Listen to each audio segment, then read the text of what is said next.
Hello everyone and welcome. My name is Geeta Vara and I'm a London-based Ayurvedic practitioner, and I've been practicing since 2008 and recently an author of Ayurveda. I am a Tea India soulmate, and this weekend, as part of the Weekend of Wellness for Tea India, I'm really excited to be sharing a little bit of ancient wisdom with you and introduce the concept of Ayurveda to you. You may or may not be familiar with Ayurveda, but I'm going to start from the beginning just to give you an overview of what Ayurveda is. So everybody will have heard of yoga, and so Ayurveda is the sister science of yoga. It's a science and ancient philosophy and wisdom based 5,000 years ago, so it's actually known as the science of life. And for me, Ayurveda is the perfect marriage of where spirituality meets science. Now, Ayurveda has two elements to it. It is a medical science, so there is an element of curative wisdom that comes with there, where we use medicines and treatments to help heal various conditions. But what's exciting for me is the preventative side of Ayurveda, because we're able to detect the early signs and symptoms of health issues that may arise, and we can prevent them from arising in the first place. So Ayurveda gives us guidelines on diet and lifestyles, daily rituals, following the seasonal regimen, and looking at herbs and treatments that we can do for ourselves on a day-to-day basis to help us to stay in balance. Now, what's really unique about Ayurveda is that it's actually treating the root cause of the health issue. So we're not waiting for a health issue to manifest, and we're looking for the smaller signs and symptoms, and then we can start to bring more balance based on the concept of the doshas, which I'll come on to talk about shortly. Now, Ayurveda is a unique science in that it is personalized and tailored to the individual. Now, this is a science that is not disease-centered, but more person-centered. So what this means is we're treating the person, we're looking at the story of the person. So a client would come to me and I want to ask the question, who is my client? What is their constitution and what is their story? Because the health implications that come from the story of a person is really the key, because sometimes physical health issues might have an emotional, spiritual, or a mental root cause. What we're really doing through the science of Ayurveda is moving away from the model of one size fits all. We're not looking at a diet that is going to be a blanket approach to everybody and then we can see if it works for us or not. We are personalizing a plan, and to understand your uniqueness by understanding your doshas, and we can then go on to see what your imbalances may be. Now, everything in life, from what we eat, what we drink, our exercise plan, our routines, the sleep patterns, our daily rituals, can all be tailored to suit your very unique mind-body type. So aside from the doshas, one of the other key elements that practitioners, and when we look into Ayurveda, we will consider is our gut health. Gut health is the epicenter of our well-being, because we are not only what we eat, but we are actually what we digest. Now, when we're talking about digestion, yes, we're talking about the functional digestion that we have as we put food and drinks into our body, but digestion also means all of the impressions that we consume from the external world. So that might be from what we're seeing, hearing, smelling, tasting, touching, through our sensory organs, all the impressions that we take in through our mental faculties. What are we processing? So how we digest the information that comes into our body builds a picture of our entire wellness ecosystem.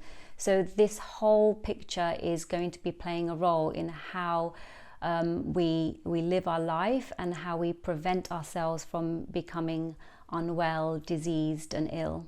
So as I mentioned, we are looking in Ayurveda to bring a balance to what we call the doshas. So what are the doshas? Well, the doshas are the bioenergetic forces that sit behind everything that happens in the body. They're kind of like the little soldiers that work behind the scenes. And in the body we have 3 doshas, and they are called Vata, Pitta and Kapha. So if you are familiar with Ayurveda, you may have heard these terms before. So these bioenergetic forces have a functionality in the body. They have various qualities, and then they display certain characteristics in our mind, body and our personality types.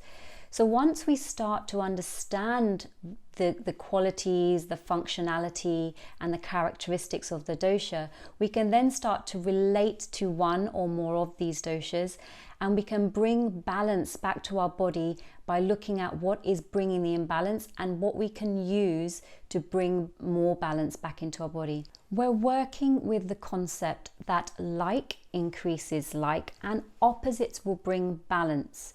So once we get to understand our body type, we know that certain foods and activities will either increase and imbalance us or bring back balance. So that's really what we're referring to when we're talking about bringing balance to our mind body in Ayurveda. We're not necessarily talking about bringing an equal balance between the 3 doshas. So your uniqueness is that we will have either a dominant dosha as Vata, Pitta or Kapha, followed by a second. So usually most people will fall into a dual dosha category. What our exercise today is to identify which is the most dominant dosha. So let's explore what the doshas are. So the Vata dosha is predominantly made of the elements of space and air. Now, the energy of Vata in the body is really governing all of the movement. So all of the physical movement, voluntary, involuntary movement, it is in charge of making all of the movement function in the body. Okay, so if we're looking at the qualities of Vata, we're looking at more the sort of windy aspects of Vata. So what this means is the quality of Vata will be cold, light, dry. It has this rough quality, also subtle. So these are the sort of qualities that we can expect to see if Vata was an entity. So what if you were to discover that Vata is the dominant dosha in your constitution? Well, the type of characteristics that we can expect to see or be displayed would be things such as Vata people are generally, the life and soul of a party. They are very creative people, extremely inspired. They have a very flexible approach to life. So they're never sort of rigid in their mind structure. They're always really flexible, adaptable, happy to go with the flow. If changes happen to a plan, they're happy to go with the flow of that. They generally tend to have short bursts of energy. So one minute they could be really enthusiastic and have a burst of energy, and the next minute they could be really, really tired and exhausted. What you'll find is Vata types generally are enthusiastic speakers. So they tend to speak really fast and they can't get the words out fast enough. They're really excitable and enthusiastic.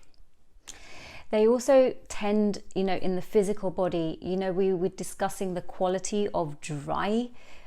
Well, that displays in the body. So Vata people might have a tendency to get dryness in the bowels, so maybe some irregular bowel movements, dryness in the bowels. They may also have this tendency to get dryness in the skin, particularly in the dry season of autumn. So dryness can be there. They have this real strong sensitivity to the cold and might suffer from really cold hands and feet. So any sort of light breeze, much like me, if there's a light breeze, I get cold very, very quickly. So there's a real innate sensitivity to the cold, and that coldness can become very drying for the body. When it comes to sleep, Vata types are generally quite light sleepers. They can also get easily disturbed. So when Vata starts to veer away from a balanced version of themselves, they can sometimes have this susceptibility to become stressed and anxious. So their sleep might be disturbed as well as a result of that. Generally, when we're looking at a Vata type, their body frame might be on the slimmer side, their joints might be a little bit more prominent, and they are going to be having a sort of an appetite which is variable. So they may be hungry 1 minute and then can go for long periods without any food. So there is a sort of a grazing approach to eating. So they might be the type of person that might eat little and often. So the second mind body type or dosha type that can be seen in the body is Pitta. Okay, so Pitta is predominantly made of the elements of fire and water. So when these two combine, they make Pitta in the body. So Pitta is the energy of transformation. So Pitta is really in charge of all the processing that happens in the body. Chemical processing, digestion through the eyes, through the stomach, mental digestion, all of the processing, chemical processing, transformation, assimilation, all the metabolic activity that happens in the body is largely governed by the energy of Pitta. Okay, so when we're looking at Pitta, if Pitta was an entity, for example, the qualities that it would hold, Pitta would be hot, it's dry, it's light, it's really the fiery one. So where the Vata was a windy one, Pitta is much more the fiery one. It has a very sharp, intense quality, really penetrating actions that Pitta will possess. So if Pitta was dominant in your Prakriti or constitution, what kind of characteristics could we really be seeing here? So based on the qualities, you might start to think about the type of characteristics that might display in the mind and body. But to give you a really short overview, Pitta people are much more of a medium-sized frame in their body structure. So whereas Vata would be much slimmer, Pitta people would be much more of a medium frame. They tend to have fair hair. They can sometimes have light colored hair. Their eyes might be sort of really sharp and penetrating. So there'd be like a really penetrating gaze there. They generally, in terms of characteristics, they might have a capacity of being a natural born leader. So they're really focused and goal oriented. They make fantastic leaders, make brilliant public speakers because of their intellectual and intelligent nature. They're generally very passionate people and very heart-centered. So although they might feel a lot of emotion, they tend to not show that emotion and put on this bold front. They tend to have this endless supply of energy. So they're like a Duracell battery. They can just keep on going, keep on going. So they have this endless supply of energy. And by nature, their characteristics are one of being very organized, very practical, very logical, very pragmatic in the way they approach their work. Generally, when it comes to digestion, Pitta people will have a very strong hunger. So these are going to be those people that get very hangry if they don't get their food immediately. So they need to eat, and they can eat large quantities of food and digest it very well. So in terms of elimination, they're also going to process those foods pretty quickly. They will tend not to get constipated, and they will tend to sort of process foods pretty quickly. So this gives you a little bit of a snapshot on the Pitta. Now moving on to the Kapha dosha. So Kapha dosha is made up of the elements of water and earth. Okay, so this dosha is the energy of stability. It's the energy that's giving us structure, the cohesion, and what makes the build-up of our body, the flesh, the bones, the muscles. So Kapha is really giving us a structure and stability. Now, if we're looking at the qualities of Kapha, we're looking at qualities that are cold, heavy, dense, slow, stable, and somewhat oily as well. So these are the heavy, denser qualities. So if you're thinking about water and earth, we're thinking about that denser, heavier elements. So what type of characteristics can we expect to see if Kapha is the dominant dosha in your constitution or mind body type? Well, firstly, Kapha people would generally have a larger frame. So they might be stockier, or their build might be generally heavier. Now, a Kapha person might have the tendency to put weight on very easily, or might have an issue losing weight potentially. So Kapha people generally tend to have very large, glowing, lustrous eyes, the type of eyes that kind of invite you in, bedroom eyes as we sometimes refer to them in Ayurveda, the really sort of inviting, large, dark eyes. Kapha people will generally have hair that's, again, very lustrous, so really thick, long, silky, lustrous hair that tends not to grey very easily. They might have a sort of a larger nose structure in terms of facial features.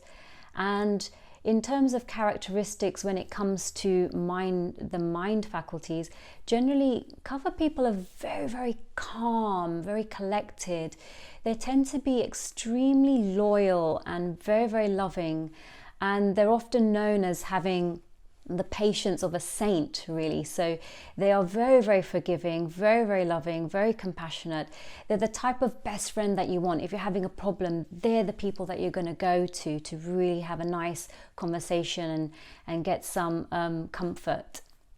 They generally tend to be very easygoing, very laid back. But on the downside is that they tend to get into the mood of being a procrastinator. So if they're feeling a little bit lazy, they will tend to drag their feet. And this is really evident when it comes to waking up. So as much as they have great sleep, really prolonged deep sleep, sometimes in the morning it's the Kapha type or the Kapha energy that's going to prevent us from getting up and getting going because we're feeling tired and lazy. And this also can be reflected in the way in which Kapha types will approach exercise. So they might not want to exercise, they'll just be lazy and rather sit on the couch. But the real truth is, when Kapha types do exercise, these are the people that actually have the strongest body type. They have an immense amount of endurance. These are the people that are built for marathons. They're really, really strong and have this endurance. In terms of digestion, they can have a very moderate appetite. They tend not to need so much food, and they have a very slow, moderate pace of digesting. So this is giving us an idea of the kind of characteristics we can expect to see if Kapha is there.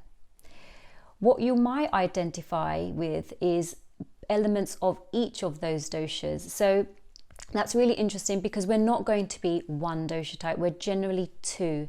Or sometimes we'll identify with elements of all. And that's okay because we have all of the doshas in the body. So nothing would function in our body without any one of them. The whole point of this exercise is to identify what is our dominant dosha. And the reason we want to identify that is because sometimes it gives us an indication as to the type of imbalances that we might incur. So we can start to think about what are the activities, what are the foods, what are the routines and regimens that we want to implement into our day-to-day basis that helps us to stay imbalanced. And so we can be the best version, the healthiest version, the strongest version of the body type that we actually are, and not trying to be or change who we are to be another body type because we might find that admirable. So it's really honoring who we are and getting in touch with who we are and looking at bringing balance to the best version of our natural self. Bringing Ayurveda into your life doesn't have to be mystical, mythical, or anything like that. It can be really, really straightforward. You know, just sometimes understanding a little bit about your body type, understanding a little bit about your digestion, and small adjustments that you can make to that can help us to navigate our way through to understanding what are the little things that you can change to bring that balance back. Sometimes it could be just including a bit more ginger in your diet to encourage our digestive fire to be stronger. Sometimes it's just implementing some morning rituals in our day-to-day morning routine so that we can help to eliminate the toxins out of the body. Sometimes it's just about making sure that we get to bed on time so that our body is able to fully rest, fully do the job that it's designed to do overnight. So it doesn't have to be, if you don't do everything, that you're not following an Ayurvedic lifestyle. You can just pick and choose elements that resonate with you and build on that slowly but surely. So why is Ayurveda so important today, and why is it more relevant for us today more than ever before, even though it's such an ancient science? Well, the truth is we have adapted and grown and advanced in many ways, technologically, economically, socially. But in terms of human biology, we haven't evolved as quickly as the rest of the areas of our life. So we really want to understand how our body works, how it functions. And that is where the ancient wisdom really comes in. We really need to align to nature. Our body runs according to the sun cycles, the moon cycles, and we're looking at how our routine and rhythms are aligned to the way nature intended. So in many ways, what Ayurveda teaches us is a way of living. And we're not looking necessarily to fix our issues with another pill. So we're not going with a pill for every ill model, but we're going for a much more preventative model, because prevention really is the cure. Food and lifestyle really is the medicine, and Ayurveda guides us back to our true nature. So while we're experiencing the pandemic right now, what we want to do is not look at going back to the normal, but really paving a new way forward. So today we've really explored what the doshas are. We've introduced the concepts of Ayurveda. And what I invite you to do now is to go onto the tindia.co.uk website, and there you'll find a short quiz, an online quiz, which is fun, it's quick, it's easy, and you can find out your dominant dosha. So if you're unfamiliar with Ayurveda, it's a really nice, quick and easy way to find out what your dominant dosha is. And from there, you can then start to understand how to stay in balance. Now, what's really wonderful is Tea India have designed 3 specially blended teas to help stay in balance for each of those doshas. So these 3 teas support and balance each of our doshas. There's one for Vata, Pitta and Kapha. So you can select the tea that works best for your body type. Now, if I'm really honest, I love all 3 of them. And not only do I drink them accordingly to my body type, but I also choose them depending on the season. So the doshas not only govern our body, but also the seasons. So in winter, perhaps I might choose the Kapha tea. In summer, I might choose the Pitta, and autumn maybe the Vata tea. And sometimes I will even choose them depending on the time of day. So if it's in the morning and the energy is heavy, I might go for the Kapha tea. And then in the afternoon, when I want something a little bit more mellow, I might go with the Vata tea. So do go ahead, have a look at what's included, what ingredients are involved, because these are specially blended teas to help bring balance to your dosha. So they're really, really wonderful, and you can buy them online. If you're looking to find out more about Ayurveda, I also invite you to take a look at my book, which is Ayurveda, Ancient Wisdom for Modern Wellbeing, which is packed full of information, much more detail on the doshas, understanding your digestive health, and plenty of practical daily rituals that you can adopt in your day-to-day life. I hope you found this information useful. I look forward to hearing more from you. If you have any questions, please do not hesitate to reach out. I'll be at geetavara.co.uk, and I'm always happy to help. Have a wonderful weekend of wellness. Namaste.